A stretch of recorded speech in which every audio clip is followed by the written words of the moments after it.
Hi, guys. Welcome to Unidentified Podcast. And today we're going on with another topic on the update of the World Cup that's right now going on. Basically, since last time, we had a quick overview on the matches and how the games were being played. And as of today, Wednesday, the 7th December, we actually reached the finals and quarterfinals, actually. No, not quarterfinals, the eight finals and finals. Yeah, basically, um, 8 teams from the group stages are left, and yeah, surprising to know, of course, the U.S. and the Netherlands had played a match. I don't know if you guys heard anything about them. No, I The haven't. I haven't heard Netherlands, nothing. what? No, I Yeah, haven't. last Saturday, the U.S. played their World Cup match against the Netherlands. And we Yeah, we yeah. You said that last time, yeah. Yeah, indeed, and I don't know if you guys heard anything about people cheering their team on or uh, any feedback that they had on the match. no. Everybody here is just cheering on the U.S. Very patriotic of them. Um, like I told you last time, a lot of people just don't follow soccer like that. But it seems like because the U.S. is in a good spot right now, I think they getting excited. So hopefully, they will be more integrated to these games in the years to come, I guess. But as in right now, very little people actually look into this.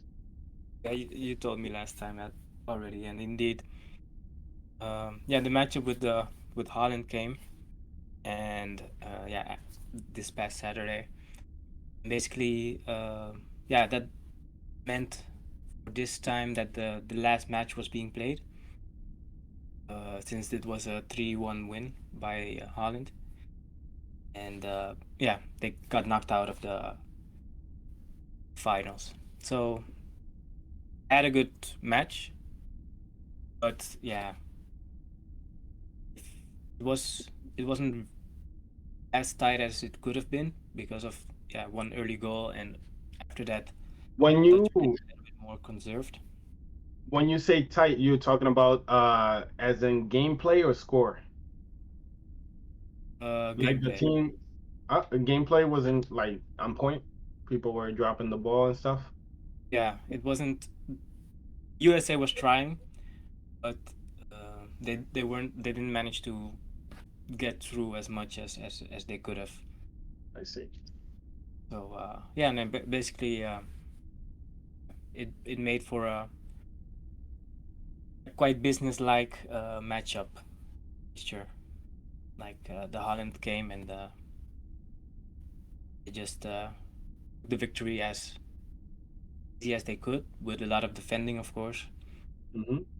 but uh, and sometimes breaking out for making some chances. And they took the chances, and which yeah eventually turned the game 3-1. Yeah, basically after that, there's some teams. Also, Argentina went through against Australia. Wasn't quite surprising, but it was surprising that Argentina was struggling with Australia. Only won with 2-1. Could have been more, but yeah, the whole team of Argentina is not really on point right now. Then you yeah have Japan and Croatia, which both have yeah passed. Japan went on first, winning on Spain. And then the group stages. And basically, that meant that they had the easier of the other group, being Croatia, second place. And yeah, they had a hard time getting through Croatia's defense. Tried their best, but as well as they only managed to score one goal, and Croatia scored one after 20 minutes after that. And then it went for the full time. For time was being added. For time didn't mean anything changed. Stayed 1-1. After that, the penalties came. So yeah, the penalties, it means the best. It can go both ways. And this time Croatia won. So on penalties, they just beat Japan because Japan didn't perform as good as they could at the penalty series. Other than that, we had the game from Brazil, of course, Brazil being one of the favorites against South Korea. Yeah, we didn't expect them to have much of difficulty against South Korea. Not that South Korea is not a good team, but it's in comparison to Brazil, it still lacks the experience and the resourcefulness and talent that Brazil team got. So they lost 4-1 against Brazil. So Brazil cruising through to the fourth finals. And also with that, England against Senegal, won 3-0. Yeah, many people was thinking it would be a very good matchup. Because Senegal is a very physical team, and England also, but also very fast and very quick. But yeah, it was missing a lot of excitement. And after the second goal, Senegal didn't make any chances anymore after that. Too bad for them. But yeah, England went through. Also through went France, which had a matchup against Poland. Yeah, France being the last World Cup winners. Also good team. So they are one of the favorites as well as Brazil. They will match up against England for the quarterfinals, just as the Netherlands will match up against Argentina in the quarterfinals, for the quarterfinal position, I mean. Croatia against Brazil. I think we can all rule out Croatia winning that match, but Once you're done with that, yeah. I do have a question I don't want to forget. So just like give me the cue when I can jump in real quick. Okay. And yeah, there was a stunt that was being made, Morocco against Spain. Mhm. Everybody thought Spain would win the fixture, but actually Morocco won, and it went the distance 0-0. But winning by penalties, Morocco threw and kicked out Spain. So there was some excitement going on. And Portugal winning against Switzerland, easy deal for them. They won 6-1 without Cristiano Ronaldo playing at the base. So yeah, those are some of the news right now. And Morocco will face Portugal for the quarterfinal position. Yeah. You had a question, you said? Yeah, so I have a question. So I only know about baseball and stuff, and not even that much, right? But when a soccer team faces other teams in their country, right? It's like blue team against red team, let's say for example, because I really don't know their team names or anything like that. When they go outside of the country, do they unify their teams? Like, hey, let me get your you know, your goalie or whatever it's called. What was it called? Or the middle guy, or can I get you like for backup? Do you form a team throughout the country and go out, or it's got to be like whoever is a team that won and qualified to go out of the country? Is that who plays? How does that work? Oh yeah, basically it's like how you say it, but right now the football has become like an international sport. So players from the Dutch division are being bought in Argentina or Brazil, or they play in the Dutch division. Those players are nationals from Brazil or from Argentina, wherever they come from. No, They but do. but I mean, like if the U.S.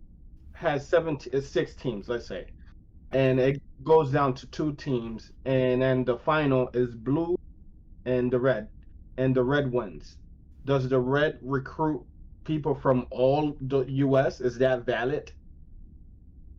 I Yeah, I wouldn't say it like that because the teams are created by the trainer.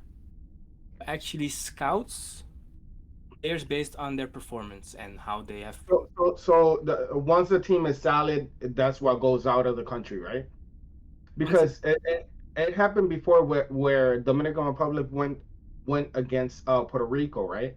And I think Dominican Republic ended up winning in the baseball series, and they ended up borrowing like a backup from Cuba or something like that. Um, this was a few years ago, but I'm pretty sure they got a person from like Cuba or Puerto Rico or something like that to reinforce the team. Is that allowed?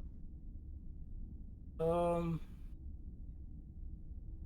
depends actually depends on the nationality of the person. That's if a person plays in Cuba, has a Dutch nationality as well as a Cuban one, and he can choose to which country he will represent. But once he chooses, he cannot change back Oh, to the other country. That's how it goes in the football. Then, okay, cool.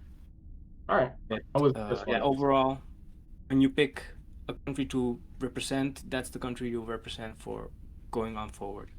So if your team is disqualified, there's no bringing one member out or anything like that for another team.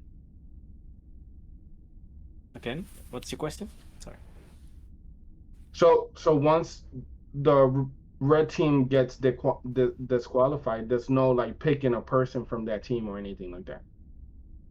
Yeah, it's different than how you think. I'm trying to make it clear because it doesn't go like teams are competing against each other and the last team that's left over will be the team that's gonna face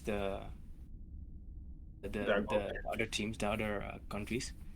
Basically, people get picked from different teams all over the world, from all different divisions, as long as they have nationality for the team that they're playing for. It's like the Okay. Olympics, right? Like Yeah, exactly. let's say like we're gonna basketball, right? So you have all the basketball teams in America, and then they pick like who's the best, and it's if they wanna even go, right? Oh, because over here in the Olympics, didn't a Dominican runner win for the U.S.? Mm, Something like that. There was a Dominican person that won something in the Olympics, but she was Dominican representing the U.S. I don't No, am I like wrong? you could be Dominican representing the U.S. and they'll still claim you're exactly. Dominican. Like Okay, all right, I see. I just don't watch sports at all. Pardon my ignorance. No, no, those are valid questions and actually good questions if you think them through. I just didn't know. Okay, that was it. I just wanted to kind of like have an idea on how they work that. here's a question I got, right? Like since this is international, wouldn't players like Netherlands, like Dutch players, wouldn't they have an advantage against players like let's say Japanese or South Korean players since they're just naturally bigger people? Do we I see would that? think so. It doesn't Um, play out like that. the most difference it makes is the trainer or the coach that you actually uh, attract, and sometimes it isn't even the coach that uh, national from the country, but they take a coach that is well known and uh, trains the people, and that happened with South Korea, for example. What That's why they're right now very high in the rankings. They had I think 10 years ago they had a Dutch coach. Before that, never played in the World Cup. They never qualified. Basically, it was the lack of experience, the lack of tactics, the lack of football insights, so how you could put it. It made them not able to qualify. And yeah, the Dutch coach actually applied that to the team, to the DNA of the team, and from that year on, they have been qualifying without him as coach actually, but them by themselves, by the players, by the tactics, by the football knowledge, and I think that's why also if you look at the World Cup, there is there is a lot of difference in terms of the top, the lowest, but if you go in the top 10 or the top 15, 20, there isn't much difference. So the difference will have to be made in, okay, how do you place the best players on the pitch and how do you strategize accordingly and how do you let them play the best game according to the other team that they're playing actually. I think It's maybe a little maybe bit. like soccer isn't the game where you'll see like racial differences kind of playing out. Like some people are bigger or whatever. Maybe soccer is just like this weird sport where everyone it doesn't come down to who's naturally bigger or something like that. Cause I know like if you said Mm, basketball, like we would dominate. You know what I mean?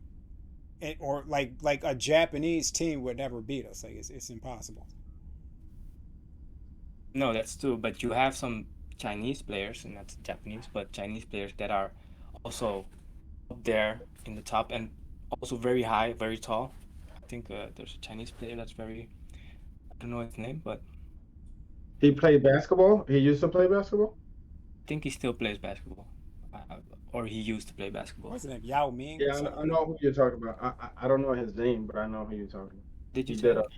some Say commercial. Yao Ming. I think that's his name.